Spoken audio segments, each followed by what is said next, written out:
Me gustaría que abriéramos nuestra Biblia en Primera de Corintios, capítulo 3.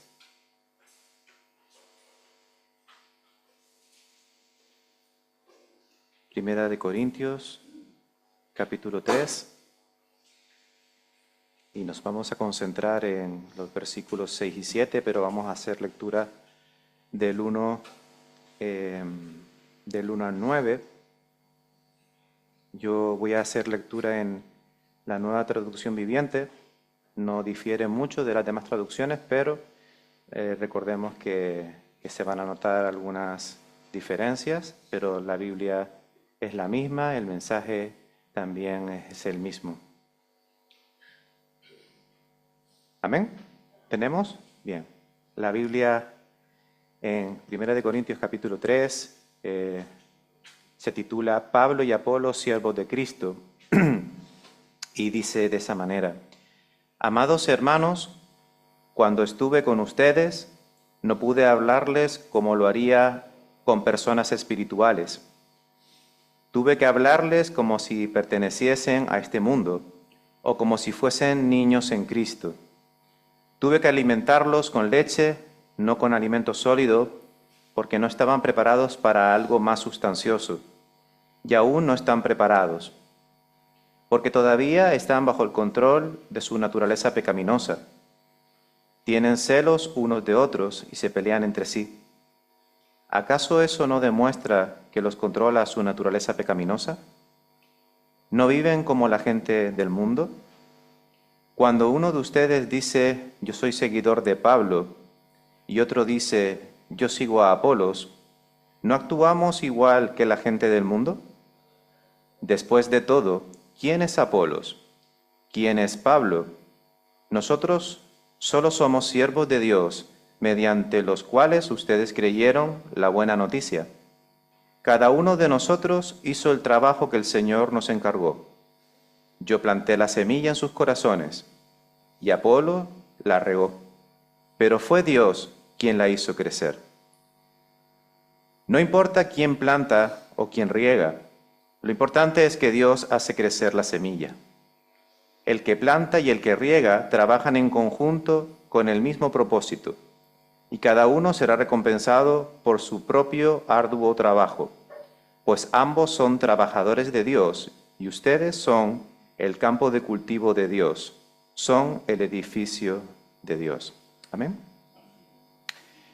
Pensando en la asamblea y pensando también en mi propia vida espiritual, mis propias responsabilidades como padre, como esposo, como coordinador de los jóvenes, como diácono de la iglesia también, muchas veces confundo el rol que el Señor me ha dado y confundimos el rol que el Señor nos ha dado en su obra maravillosa. Por eso el título, Trabajadores del campo, no dueños de la cosecha. Y antes de comenzar con el tema, me gustaría dar un poquito de contexto histórico sobre la iglesia de Corintios. Recordemos que es una ciudad muy importante, es la más importante de la región de Acaya, es una gran ciudad cosmopolita, eso quiere decir que está abierta a muchas nacionalidades, a muchas culturas, a muchos pensamientos y a muchas religiones. Su puerto era el principal del comercio, y la iglesia que se estableció allí por medio de Pablo en su segundo viaje misionero, en su mayoría eran gentiles. Sin la presencia de Pablo en Corintio, había caído en división y desorden, y es en ese campo en el que me gustaría reflexionar. Trágicamente, las iglesias no nos estamos preocupando enfrentar con franqueza las divisiones y desórdenes que se encuentran en nuestras congregaciones. Y eso me hacía pensar también en la asamblea regional y de cómo las diferentes organizaciones se reúnen para poder organizarse, para poder ordenarse, para poder centrarse en Cristo y poder trabajar en la obra del Señor. Pero hay que tener cuidado con no dividirnos en facciones y no creer que somos los dueños de la cosecha, porque somos simplemente siervos del campo. Pablo, en 1 Corintios, después de una breve introducción, enseguida se lanza al tema de la unidad, que ocupa desde el capítulo 1 hasta el capítulo 4. Y en concreto en el capítulo 3 se centra en los versículos 6 y 7, hablando acerca de nuestros roles. El rol del sirviente, el rol del señor de la cosecha. Y trágicamente los corintios se habían dividido en este tipo de divisiones. Unos decían que era de Pablo, otros decían que era de Apolo, pero nadie reconocía que el Señor de la viña es el Señor Jesús. Y bajo ese enfoque quiero que reflexionemos sobre quién es Dios y sobre quiénes somos nosotros. ¿Cuáles son nuestros roles dentro de el reino de Dios y su justicia, no? El texto base es: yo planté, Apolos regó, pero el crecimiento lo ha dado Dios.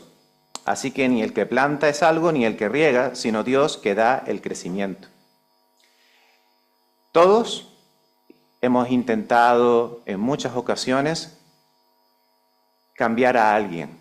Los padres quieren cambiar a sus hijos para que sirvan al Señor, para que se entreguen a Él. Los esposos y las esposas quieren cambiar a sus cónyuges para que sean mejor ayuda idónea o mejor cabeza de familia. Incluso hasta en el punto de encontrarnos con un esposo o una esposa inconversa. Eso es mucho más complicado. Y todos hemos intentado, desde nuestras propias fuerzas, intentar cambiar a alguien. A veces a un amigo, a un compañero de trabajo que nos gusta estar mucho con él, pero no cree en el Señor Jesucristo. Incluso también a alguien en la iglesia. Oramos, hablamos, aconsejamos, y cuando notamos que no hay cambios, nos frustramos, nos cansamos o incluso nos sentimos culpables.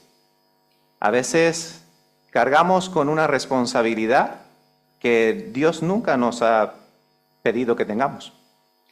Dios nunca nos llamó a salvar personas, sino a servirlas fielmente. El Salvador ya existe y no somos nosotros. ¿Qué quiere decir? Que muchas veces intentamos controlar que la persona sea salva por nuestros propios esfuerzos, por nuestra propia actividad o por nuestros propios medios. Queremos que un ministerio crezca por nuestros propios esfuerzos o por las palabras que podamos decirle a los demás para convencerlos. Pero realmente nosotros no somos los encargados de eso. Nosotros solo somos llamados a servir fielmente. Creer que somos el Salvador es una confusión peligrosa. Gálatas 4:19, si gustan apuntarlo o buscarlo, Gálatas 4:19 nos dice claramente quién es el que transforma. Hijitos míos, por quienes vuelvo a sufrir dolores de parto, hasta que Cristo sea formado en vosotros. Hasta que Cristo sea formado en vosotros no es una acción directa de Pablo sobre las personas de la iglesia de Gálatas. Es la misma acción de Dios, es la misma acción del Espíritu Santo sobre los propios creyentes la que cambia, la que transforma los corazones. Por lo tanto, Pablo no está obligando a que su congregación o la congregación de los Gálatas tenga a Cristo por su énfasis o por sus palabras, sino que él está esperando a que Dios los vaya transformando. Recordemos que la vida del creyente es un caminar constante, es una caída y levantarse de nuevo. No es un camino de rosa, no es un camino lineal, es un camino creciente, pero no es un camino completamente marcado hacia arriba. Hay caídas, hay tropezones, y muchas veces el amor malentendido nos hace querer controlar las situaciones. Y eso lo que provoca es fatiga, cansancio espiritual, frustración.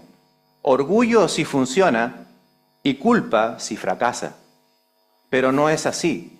Y si confundimos el rol, y si queremos ser como Dios, y si queremos controlar la situación, vamos a fracasar de completo. Cuando intentamos salvar a otros por nuestras propias fuerzas, no confiando en la voluntad soberana de Dios, estamos incluso hasta perdiendo el gozo de servir. La Biblia deja bien claro quién es el que cambia los corazones, y no somos nosotros. Solo Dios puede transformar por dentro. Ezequiel 36:26 lo dice bien claro. Os daré corazón nuevo y quitaré el corazón de piedra. No dice Ezequiel que Él es el que quita el corazón ni el que transforma de piedra a carne. Es el mismo Dios quien está hablando por medio de Ezequiel diciendo que es Él quien hace la transformación en el ser humano. El nuevo nacimiento no lo produce el esfuerzo humano, por más que lo intentemos. No hay presión emocional, no hay buenos argumentos, no hay insistencia constante que pueda obrar eso. Solamente el Espíritu Santo es quien hace la obra en el corazón de las personas. Juan 16:8 lo dice. Dice, y cuando Él venga, habla del Espíritu Santo, convencerá al mundo de pecado, de justicia y de juicio. Por lo tanto, nosotros, nuestro trabajo no es cambiar a las personas, nuestro trabajo no es convencer a la gente, nuestro trabajo no es que los hermanos se discipulen, nuestro trabajo no es obligar a un hermano a servir en un ministerio, nuestra obligación no es que nuestro hijo crea en Cristo, es nuestra responsabilidad, sí, pero no es nuestra obra, la obra es del Señor. Nuestro trabajo es hablar, amar, orar, pero el trabajo de convencer y transformar es de Dios. Por lo tanto, ¿quiénes somos nosotros dentro de esa obra? Y no sé si lo colocó intencionadamente, pero la canción que cantamos hace poquito, antes del estudio, precisamente habla de eso. ¿Quiénes somos nosotros? Somos polvo, no somos nada, pero nos entregamos. ¿Por qué? Porque somos los siervos del campo, pero no somos los dueños de la cosecha. Entonces, nosotros solo somos siervos fieles. Y Pablo, en 1 Corintios, usa una imagen muy sencilla para darnos a conocer cuál es nuestro rol dentro del reino de Dios. Nuestro rol es, uno planta, otro riega, pero Dios es quien hace la obra. Dios es el que da el crecimiento de la semilla. Lo que sí nos toca, plantar la palabra, obvio, hablar la verdad.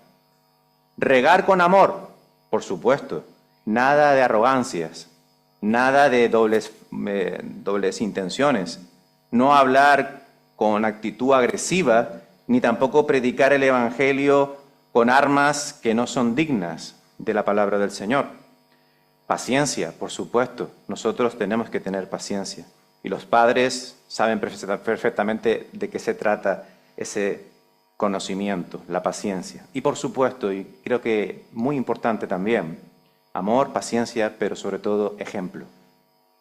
El ejemplo es muy importante, porque si yo le digo a mi hijo, ven a la escuela dominical, pero yo no voy a la escuela dominical, ¿qué ejemplo estoy dando? Si yo le digo a mi hijo, lee la Biblia, pero no me ve cogerla en toda la semana, ¿qué ejemplo estoy dando? Si yo le digo a mi hijo, ora siempre, ¿por qué cada vez que me encuentra en cualquier lugar de la casa no me ve orando?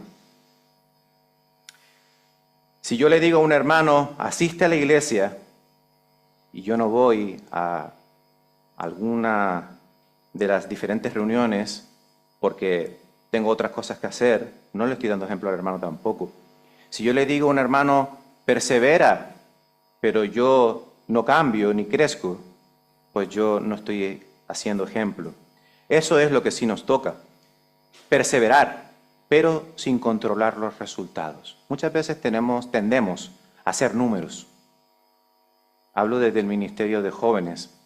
Intentamos perseverar y controlar los resultados. Ay, es que si no vienen, es que si somos dos, es que si la iglesia no está llena, es que si mi familia no viene, es que si vengo solo, es que si... Perseverar, pero sin controlar los resultados. Y lo que no nos toca forzar los procesos. No nos toca forzar a los hermanos, no nos toca forzar a nuestra familia, no nos toca forzar a nuestros hijos, no nos toca forzar ningún tipo de proceso. Tampoco nos toca manipular las decisiones, manipular el púlpito, manipular nuestra familia, manipular a nuestros cónyuges, manipular a nuestros hijos. No se vale ¿cómo se dice? el soborno. Ah, si vienes a la iglesia yo después, o vamos después a... No, eso no sirve. Medir nuestro valor por el cambio del otro tampoco nos toca. Porque en el ministerio de los jóvenes, y pongo el ministerio de los jóvenes porque es lo que me toca directo, si en el ministerio de los jóvenes llevamos 5 años con 5 jóvenes, eso no quiere decir que el trabajo sea malo o que las cosechas hayan sido mermadas. Porque no se puede medir y no podemos tampoco medir el valor de cada servicio ni por la cantidad ni por el cambio. Un agricultor puede preparar la tierra y regarla cada día, pero no puede obligar a una semilla a crecer. Hay muchos agricultores que dicen, yo planté y llovió y regué y preparé la tierra, pero no quiso salir la papa. No salió y busca y ahí está la semilla, pero no se ha movido la semilla de su sitio, porque no puedes obligar a la semilla a crecer, por más que tú la riegues, por más que tú prepares la tierra, puede pasar que la semilla no crezca. Porque si tú pudieras hacer que la semilla creciese, entonces serías Dios. Pero no puedes. Y por eso, el mismo Señor Jesús, Dios hecho hombre, es el mismo que nos enseña ese modelo en Juan 6, 66, 67. Allí encontramos en el Evangelio de Juan el relato de cómo algunos de sus discípulos volvieron atrás. Dice, desde entonces muchos de sus discípulos volvieron atrás. Dijo entonces Jesús a los 12, ¿queréis acaso iros vosotros también? Jesús no persigue, Jesús no presiona, Jesús no obliga, Jesús no manipula. Si Jesús permitió que algunos se fuesen, ¿quiénes somos nosotros para impedir los procesos? Jesús amó al joven rico y lo trató con mucho amor y le dijo la verdad, le dijo la palabra del Señor, pero sin embargo el joven rico volvió atrás. Si Jesús permitió eso, ¿quiénes somos nosotros para evitar que se permitan los procesos? Jesús no impone, Jesús pregunta, ¿quieres ser sano? Juan 5:6. Él no obliga. Él no te impone su voluntad. ¿Quiénes somos nosotros para imponer? Y pensando en eso, reflexionamos. ¿A quién estamos intentando cambiar con nuestras propias fuerzas? ¿Qué intentamos cambiar con nuestras propias fuerzas? ¿A nuestros hijos? ¿A nuestras esposas? No estoy diciendo que no haya que haber cambios. No estoy diciendo que mi hijo que no viene a la iglesia no tenga que venir a la iglesia. No quiero decir que mi esposa que no es creyente no crea en el Señor, pero ¿soy yo quien tiene que obligarlo con mis fuerzas? ¿Soy yo el que tiene que conseguir cambiar las cosas con mis fuerzas? ¿A quién estoy intentando cambiar por mis fuerzas? ¿A la iglesia? ¿A la congregación? ¿Dónde estoy cargando una responsabilidad que no es mía? ¿Qué pasaría si en vez de cargarme con esa responsabilidad como si fuese mía, pasara a descansar en Dios y confiar en su perfecta voluntad? Es difícil y es muy complicado. Pero quizás tener 3 actitudes sanas en nuestras cabezas puedan servir para frenar cuando intentemos controlar las cosas, cuando intentemos cambiar nosotros las cosas, cuando intentemos por nuestros propios esfuerzos que algo mejore o que algo se torne diferente. Quizás estas 3 actitudes puedan salvar que no nos vayamos a encontrar intentando ocupar el rol de Dios en vez del nuestro propio. Y la primera actitud es obediencia. Hago lo que Dios me pide, no más. Haz lo que Dios te pide, nada más. ¿Dios qué te pide? Predica la palabra. Ora. Ama a tu prójimo. No te pide nada más. Confía. El resultado está en sus manos, aunque no esté en nuestros planes, aunque no esté en nuestras cabezas, aunque duela. Descansa y confía en el Señor. Y descansa, porque nosotros no somos el Espíritu Santo. Esa carga no es nuestra. Esa carga no es nuestra. La obediencia es nuestra responsabilidad, pero el resultado es cosa de Dios. A nosotros solo nos queda ser siervos, siervos fieles, que predican la palabra de verdad, en todo tiempo, en todo lugar.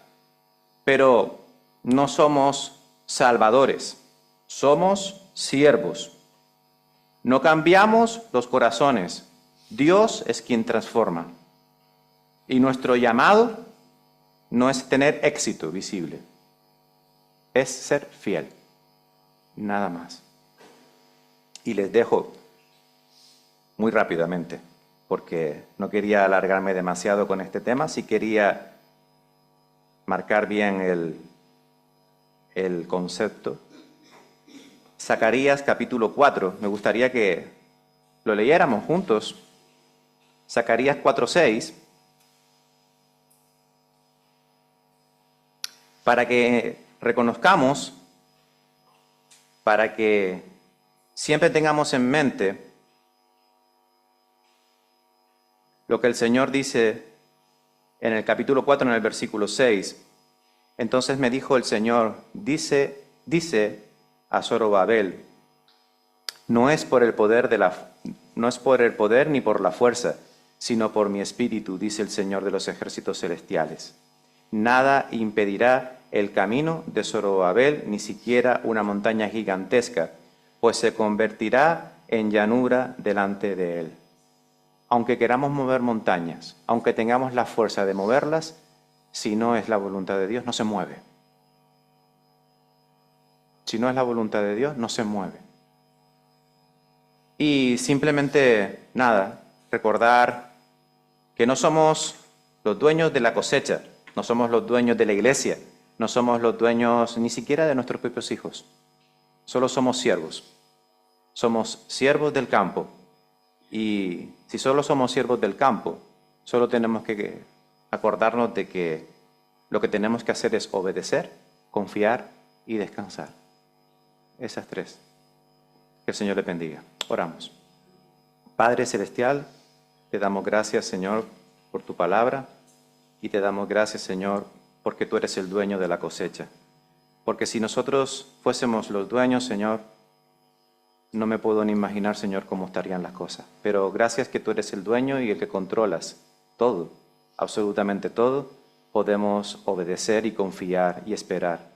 Y simplemente, Señor, descansar en tu sana, justa, perfecta voluntad. Aunque esa voluntad no sea la nuestra, aunque tus caminos no sean nuestros caminos, ni nuestros pensamientos, tus pensamientos, y aunque nosotros queramos hacer el esfuerzo para cambiar las cosas, sabemos, Señor, que solamente tú puedes cambiar las cosas. Solo tú puedes cambiar los corazones, solo tú puedes hacer crecer a tu iglesia, solo tú puedes sanar a tu pueblo, solo tú puedes quitar el pecado, solo tú puedes cambiar los corazones de piedra. Por esa razón, Señor, simplemente ayúdanos, Señor, a perseverar en tu palabra de una manera fiel, justa, cristocéntrica.